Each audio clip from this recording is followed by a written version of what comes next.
I'm not going to be using slides, so I think we're going to, oh, I was hoping to have the question mark up for my whole talk. Thank you. Thanks, Phill and Darrell, for including me today. I just want to share a little bit of perspective about some of what I see going on broadly in this transition towards platform infrastructure that we're all grappling with. Not platforms for publishing, but the platforming of the research enterprise much more broadly. To Penelope's talk in particular, I think everyone can see that although there's a very vivid life cycle or a diagram of activity that a publisher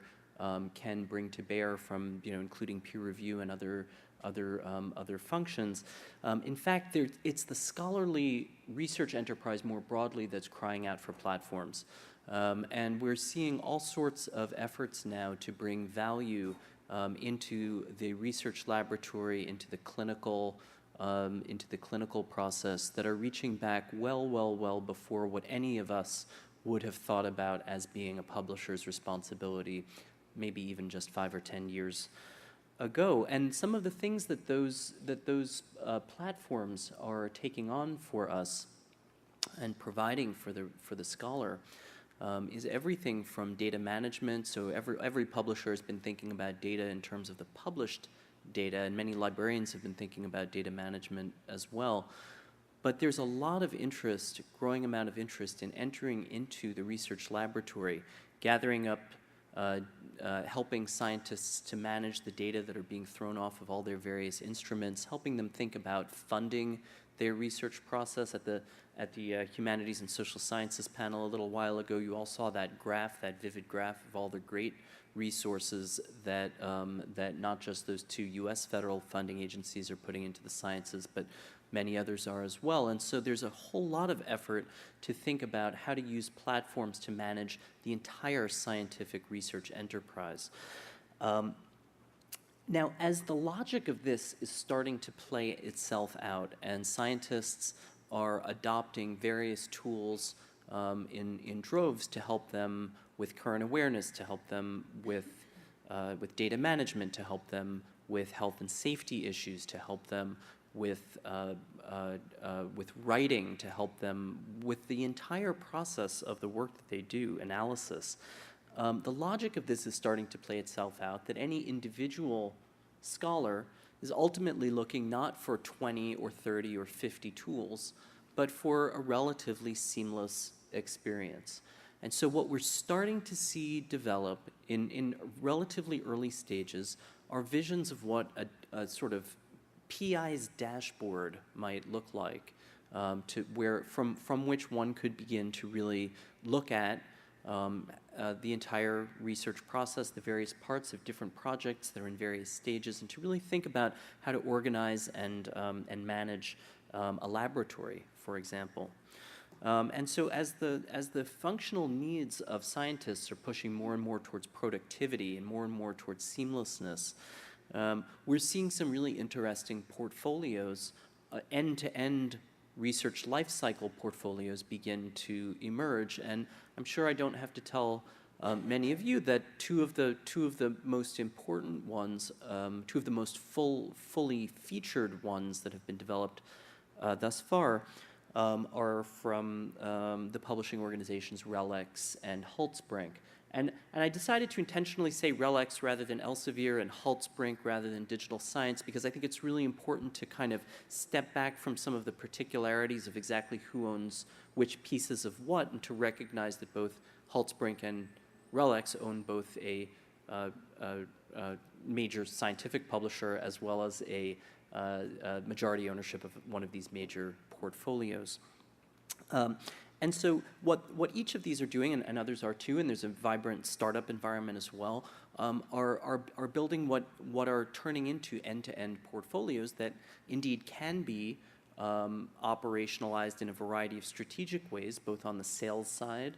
So think about how you sell a full portfolio of research platforms to a university, Also in terms of society relations, this is Society Day, so I'm going to spend a moment or two helping us to all think together about the fact that society relations all of a sudden must surely become not just about how do we provide publishing services, but how do we provide an array of workflow services either with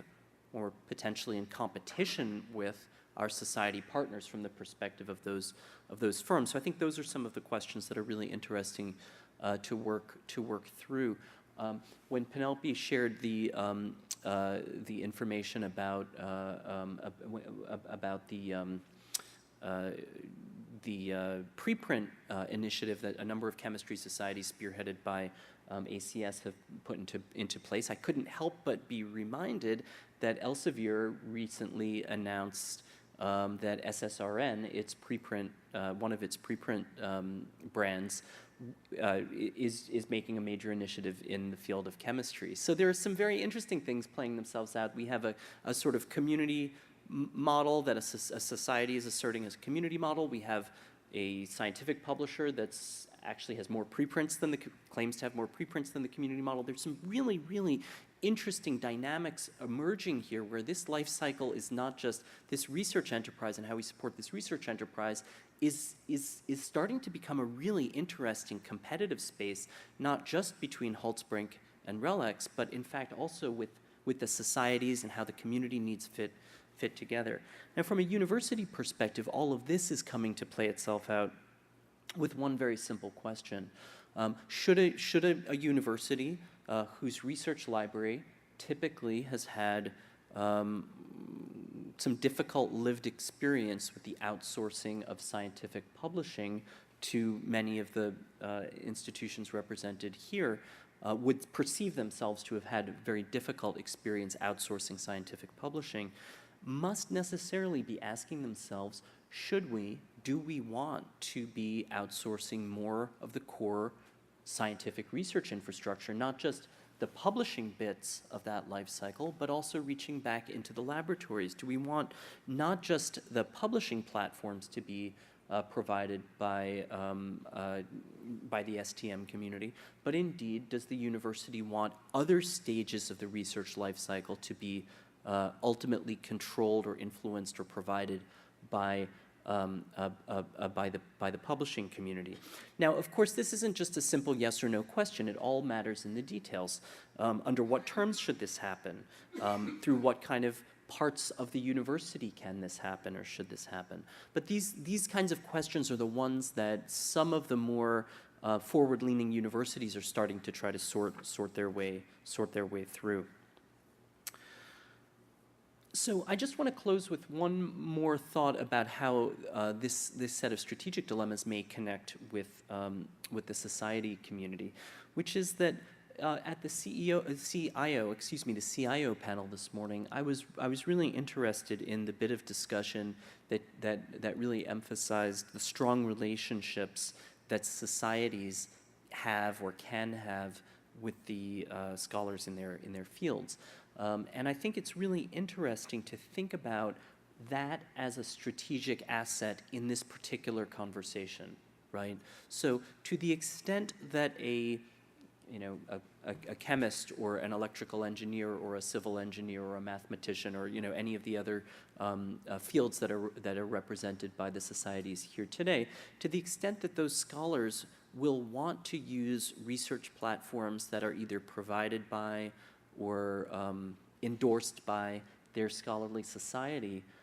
and the various kinds of usage data and analytics and information about work and work progress and areas of interest that all of this is going to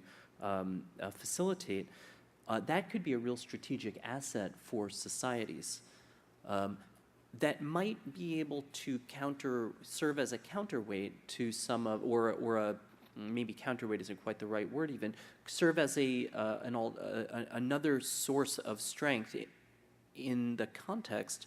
of the ways that these end-to-end solutions that I was describing earlier are